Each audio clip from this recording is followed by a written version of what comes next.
all been there. We've misplaced an important item, such as our keys or a cell phone charger, and no matter how hard we look for it, we can't seem to remember the exact place we last put our precious belongings. However, Reddit user Haran Chill had a bit of a different experience when she and her grandmother both witnessed her bring her phone for a night out only to not have the device when they reached their destination. Where she ended up finding it will creep you out. Here's what happened.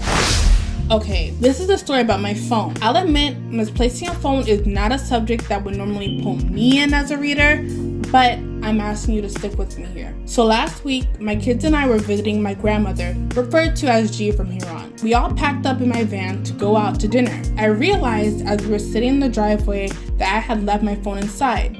She hands me her keys so that I can let myself inside to get my cell phone. I lock the door back up, hop into my car, hand over the house keys, and plug my phone into the charger. I tell G it took me a minute to find my phone because it had fallen between the couch cushions. Fast forward 20 minutes and we're at the restaurant. I go to grab my phone, but it's not in my purse. I'm thinking to myself, I must have left it in the car by mistake, and I don't think too much about it for the rest of our meal. We leave the restaurant a short while after. As we get to my van, I realize my phone isn't plugged into the charger anymore. Now this worries me at first. My van's rear door doesn't lock right now. So as I'm rummaging through my purse and checking under the seats, I'm hoping that it wasn't taken. She left her phone back at the house so she can't call it to help me find mine. It was raining, so I decided to just head back to her place and log on to iCloud via her laptop in order to track it down. We get back and I make a beeline for the computer. I'm logged in and I see that the phone is pinging at her house. I'm relieved that I hadn't left it at the restaurant or hadn't been stolen. I obviously lost it somewhere in the van, right? I set the alert off, and for those who have never lost your iPhone or used an Android, it causes your phone to beep so that you can locate it. I'm heading towards the front door towards my van, but I stop. I can hear the beeping, but the sound is coming from the back of the house. Surprised, I look at G and the kids who have been sitting with me in the front room since returning home. My oldest runs to the back of the house and comes back out with my phone, proclaiming she found it in the bathroom. I'm beyond confused at this point, and as I'm going over what I remember out loud, G tells me she watched me plug my phone in when I got back to the van. Hell, I made a specific trip inside before leaving the house to go and get my phone, and I told G where I had found it as she watched me plug it in. I just do not understand how my phone could have ended up in the back of the house.